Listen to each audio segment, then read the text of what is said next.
ఇప్పుడు అన్ని వార్డుల గురించి నువ్వు మాట్లాడుతున్నావు. మళ్ళీ ఇంకో మంచి మాటలు మాట్లాడినావు నాయన. నువ్వు ఏమన్నావు? ముండా కొడుకులు, కార్యకర్తలను ముండా కొడుకులను మాట్లాడినావు.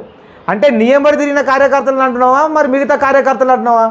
అదే కార్యకర్తలు నీ దగ్గర పనిచేస్తారు, అదే కార్యకర్తలు అన్ని పార్టీల్లో పనిచేస్తారు. అంటే అందరినీ కూడా అట్లనే తిడుతున్నావా? అంటే కార్యకర్తలు నీకు ఒక ముండా కొడుకులతో సమానమా? ఇవేనా నువ్వు మాట్లాడే మాటలు?